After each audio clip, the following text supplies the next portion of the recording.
Meu povo, fim de jogo na Arena do Grêmio. Grêmio 1, Juventude também 1. Tô aqui na praia, né? Tava assistindo ao jogo e pensando no seguinte: o gauchão, ele tem um caráter, sobretudo esse ano, de teste, de pré-temporada, de treino, né? De teste, sobretudo no sentido de que é uma nova comissão técnica, tá conhecendo o elenco, testando algumas alternativas. Nesse sentido, eu acho que tá tudo bem. Eu acho que é para isso mesmo. O Grêmio vem de um Grenal e de uma estreia no Brasileirão com o time principal. Hoje era natural esvaziar um pouco o jogo, né? Testar outras peças, dar minutagem para outras peças, descansar alguns jogadores. Quanto a isso, tudo certo, mas é também evidente que ninguém pode ter se empolgado com o que viu, né? Mais do mesmo, eu diria, também não vi nada de assustador. Meu Deus, eu estava achando uma coisa e hoje eu vi outra. Não, é mais do mesmo. É um time que segue com a questão tática do Luiz Castro ainda devendo, né? A gente está vendo um time mais perdido, mais assim, em construção, para usar um termo aqui mais amigável, né? A questão da vontade, da motivação, aquilo que a gente cobrou muito no Grenal, né? E depois não viu na estreia do Brasileirão, também seguiu não vendo hoje, né? Tirando ali a briguinha que deu, que eu já vou falar um pouquinho de arbitragem também, né? Cara, no jogo em si era um Grêmio literalmente treinando, o que eu até não condenaria nas condições normais de temperatura e pressão, mas depois de tomar uma paulada no Grenal e mais um baile, mais uma derrota, vamos dizer assim, na estreia do Brasileirão, o mínimo que tu espera depois, no próximo jogo, dentro da tua casa, é um time querendo mostrar pra torcida, comendo grama, não achando bola perdida, não. Mesma batida, o Grêmio... Eu não sei se esse Grêmio tem algo pra entregar nesse sentido anímico. Eu tava pensando nisso, sabe? Tu não pode cobrar de alguns jogadores essa entrega. É uma questão de perfil. Talvez o Grêmio, o elenco, tenha um perfil assim mais eu não quero usar um termo pejorativo, assim, mais amorfo, mais... Né? Isso me preocupa, tá? Me preocupa porque se os caras não reagem dessa forma anímica, depois dessas duas pauladas que a gente tomou, vão reagir quando? Então isso me parece um pouco preocupante, né? Um Grêmio que não vibra, que não vai, sabe? Às vezes, cara, não vai na tática, não vai na técnica, tem que ir no bumba meu boi. Ainda mais quando tu é o Grêmio Futebol Porto Alegrense contra o Juventude, dentro da tua casa, sabe? Mas não vai. Não vai, o Grêmio parece que está jogando futebol. Uma vez eu ouvi alguém dizendo, né, uma frase muito, na minha opinião, muito acertada. Até não sei se não foi o Rafael Sobis que disse isso uma vez, que ele falou assim: Libertadores tu não joga, tu compete. E é isso, cara. O Grêmio, muitas vezes, eu falo isso até de outras temporadas, o Grêmio muitas vezes joga futebol. Vamos tocar a bola, vamos abrir na esquerda, vamos abrir na direita, vamos... Cara, tudo bem, tem que fazer tudo isso. Mas às vezes tu tem que também competir, botar o pezinho na bola, correr um pouquinho mais, se entregar, se importar. Sabe, a gente não vê isso. Então, assim, no que diz respeito, claro que era um time alterado, mas ainda assim é o mesmo elenco, mesma atmosfera, mesmo ambiente, alguns jogadores ali importantes entraram em campo. Então, no que diz respeito da parte tática e anímica, não vimos evolução alguma, não vimos diferença alguma, e isso é ruim, porque é mais do mesmo, e esse mesmo está sendo preocupante na temporada. Fora isso, aí, bom, aí é time reserva, daí é time, um time... Mas enfim, gente, cortando aqui um caminho, não vou ficar perdendo muito mais tempo falando do time, da atuação, porque eu acho que, como eu disse, era um time descaracterizado, era só gauchão, né? Tirando o Grenal, gauchão é gauchão. Então vamos para frente aqui na análise, né? Considerando que não teve mais do mesmo, então a gente também não vai fazer um vídeo mais do mesmo falando exatamente as mesmas coisas. Sigamos.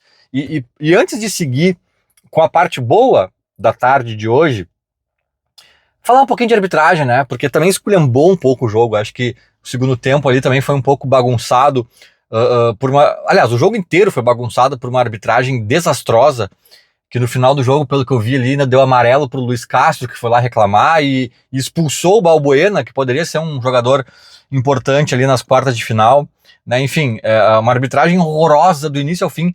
E eu vou dizer, quando tava 0-0, foi uma arbitragem horrorosa. Ponto, né? Quando o Grêmio abriu o placar com o Monsalve, aí é aquela arbitragem que, na dúvida, dá tudo pro time que tá perdendo. Sabe? É a arbitragem do empate, é a escola Simon, que eu chamo, né? Se bem que o Simon era pior ainda, que ele era a escola do 0-0, mas de forma geral é a escola Simon do empate, né? Então assim, nossa, o Grêmio fez 1-0, o juizão só faltou vestir a camisa verde e bater no peito, né? Aí foi patético assim, cara, mas igual, independentemente dessa minha impressão, é uma arbitragem ruim, truncada, uma arbitragem atrapalhada, e na hora das expulsões ali, cara, os jogadores do Juventude fizeram um fiasco, uma encenação, e empurraram e agrediram e tal. O Arthur tá caído no chão. O Arthur foi expulso porque ele tava caído no chão e um cara veio pra cima dele e ele empurrou o cara. Basicamente foi isso que aconteceu, né? E aí deu um baita do entreveiro ali que os jogadores do Juventude, inegavelmente, foram mais agressivos, foram mais equivocados e em maior número que os do Grêmio. Aí tem aquela política da contemporização, sei lá, de um expulsinho para cada lado, um amarelinho para cada lado, né? Expulsou apenas o nosso melhor jogador do time e um pé duro lá, um zagueiro, pé duro deles, e aí em tese agora tá tudo certo. Tá tudo... Não, cara, tinha que expulsar uns 2 do Juventude, pelo menos, aquela palhaçada ali. E é o que eu digo, às vezes o juiz tem medo de dar 3, 4 pênaltis num jogo para um mesmo time. Cara, se o time adversário fizer 12 pênaltis, dá 12 pênaltis. Não tem que... vamos aqui moldar o jogo, contemporizar, vamos, né, também... Não, cara. Se tiver que expulsar 3 do Juventude e 1 do Grêmio, ou nenhum do Grêmio, faz isso. Né? Não tem que botar panos quentes no jogo e acalmar o jogo. Não, tem que fazer o que aconteceu, ponto. Né? E eu duvido que tenha acontecido exatamente um vermelhinho para cada um amarelinho para cada um. Estragou o jogo, e principalmente pro Grêmio, né? Que perdeu o Arthur, que tinha recém entrado no jogo. O Arthur acho que ficou 5 minutos em jogo e foi expulso injustamente. Então assim, é patético, né? E eu tava vendo o jogo aqui com meu pai também. A gente comentou, cara, isso aí é lance pra ele ir no VAR olhar. Ele não foi. Porque assim, uma coisa é tu não precisar ir no VAR se tem um impedimento claro, os caras traçam as linhas, se alguém deu um soco em alguém e tu expulsou o cara errado, daqui a pouco o VAR te diz, não foi o Joãozinho, foi o Zezinho. Ah tá, desculpa, daí tu vai lá e conserta, né? Aí tu não precisa ir no VAR quando é algo objetivo. Mas aquilo ali não era objetivo, cara. Tanto é que teve cagada do VAR, da decisão do VAR, né? O que o Arthur fez, sabe? Então ali tu tem que ir lá olhar, sabe? É outra burrice, outra bizarrice desse processo. Mas enfim, problema da arbitragem não é de hoje, não é do Grêmio, então também não vou me alongar nisso. Agora, eu comecei o vídeo falando que, na minha opinião, a categoria de base, os jogos da categoria de base, né, eles têm um caráter, na minha opinião, muito parecido com os do Gauchão, sobretudo o Gauchão desse ano, né, pelo calendário apertado e tal. E eu vinha falando no começo do vídeo que o Gauchão é teste, treino, é um pouquinho de pré-temporada. E eu acho que é isso, cara. Eu falei tempos atrás, aí, quando o Grêmio foi eliminado da Copinha, que o maior título da Copinha, da base, enfim, não é necessariamente o caneco. É tu lançar um Ronaldinho Gaúcho, é tu lançar, sabe, um Lucas Leiva, é tu descobrir os caras. Tu descobrir os caras, né? E aquela Copinha ali tinha bons valores e tal, o Grêmio tinha que ficar de olho, etc e tal. Eu acho que o jogo do Gauchão hoje, cara, foi horrível, foi ruim, um jogo feio, truncado, o Grêmio não teve nada de novo, nada de evolução, tudo que a gente já falou aqui. Mas Miguel Monsalve voltou. Um cara em quem eu sempre depositei muita confiança, eu acho que ele foi mal aproveitado pelos outros treinadores, eu acho que ele teve um pouco de azar também, um pouco de um pouco de... Não sei. Talvez ele pudesse ter mais espaço. Eu acho que fica uma missão aí pro Luiz Castro também de recuperar esse cara. Não só recuperar fisicamente, de botar... Mas, cara, ele era titular e capitão do time dele lá na Colômbia. Era o Independiente de Medellín, talvez, um time grande, um time de massa. Ele era capitão, titular e capitão aos 20 anos, assim. É um cara que é diferente. É um cara que o Grêmio tem que saber trabalhar. Talvez a única contratação que eu não soltei a mão ainda daquela safra lá de Aravenas e companhia que o Grêmio trouxe, o Monsalve é um cara que ainda dá para confiar. Para vocês terem uma ideia, o meu filho, ele tem 2 ursinhos que eu dei nome, né? Um até é um ursinho bordadinho com a roupinha do Grêmio e tal, e eu dei o nome de Luiz, né? Por causa do Suárez, né? Foi mais ou menos na época que o Suárez estava chegando, e ele perguntou, papai, qual é o nome? Não sei o que, eu falei, Luiz, né? E tem um outro bichinho que é um panda, um ursinho lá, sei lá o que o nome é Miguel. O nome é Miguel. Eu dei esse nome quando chegou o Monsalve, mais uns reforços ali, e eu bati o olho no Monsalve especificamente e eu pensei assim, quem é o cara do Grêmio hoje que eu batizaria o bichinho do meu filho? E na época ali, putz, não tinha ninguém assim brilhando muitos olhos. E aí eu falei, tá, mas eu vou fazer uma aposta aqui, Monsalve. Aí eu falei, filho, esse aqui é o Miguel. Então, cara, eu sempre depositei uma confiança, tu vê que o guri é diferente, tu vê que que ele pega na bola diferente, ele tem intimidade, muito tempo lesionado, né, e já entrou nesse gasto, vai precisar ainda se soltar mais, pegar ritmo, etc, mas já conseguiu mostrar alguma coisa interessante nesse tempo aí que esteve em campo. Então, assim, essa talvez tenha sido a grande vitória do Grêmio hoje.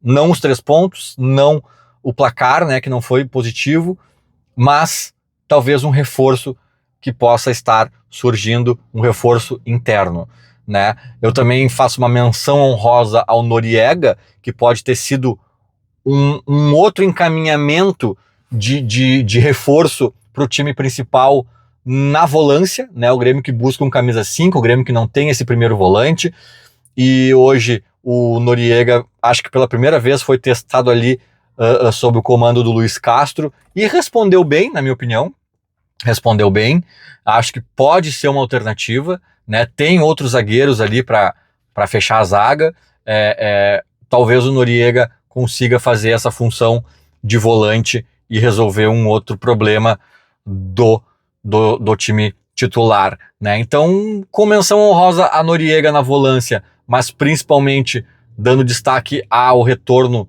de Monsalve com um golaço, uma bucha, né? Eu vou encerrar o vídeo destacando esses aspectos positivos aqui, né? Eu acho que fora eles, cara, o gol de novo ali não é frango, mas, putz, sabe, tu pensa assim, aqui um goleirão pegava, outros jogadores, não vou ficar citando um por um aqui, mas vários jogadores um pouco abaixo ali e tal, o coletivo também sem grandes, né? E um parênteses aqui, né? Alguém vai dizer, Lucas, tu tá sendo muito chato, muito exigente, 20 dias, 30 dias de pré-temporada, né? O Fluminense tá 2 meses treinando, né? O Inter, que nos deu um banho de bola, tá há 80 dias treinando. Não, cara, não.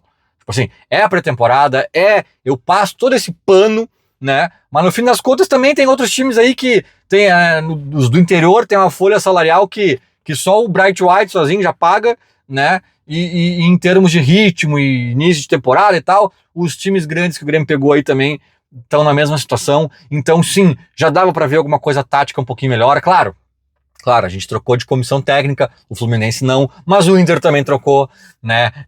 Sim, dá para fazer dá para dar algumas aliviadas, mas até certo ponto, cara. Até certo ponto. Eu não queria estar vendo o time do Grêmio pronto agora, o time de Luiz Castro pronto, mas eu queria estar vendo algo um pouquinho mais sólido. Um pouquinho mais sólido. E isso eu falava pro Mano Menezes, tá? Quando o Mano chegou, em dado momento eu disse, é cedo. Daqui a pouco eu disse, cara, ainda é cedo pro Mano tá com o time redondo e tal, a gente sabe que é confusão, calendário, viagem, mal treino e tal. Beleza, mas alguma coisinha mais sólida dá pra tá vendo, né? O Mano demorou pra engrenar. E eu tô já com a mesma sensação em relação ao Luiz Castro, não tô satisfeito, tô preocupado.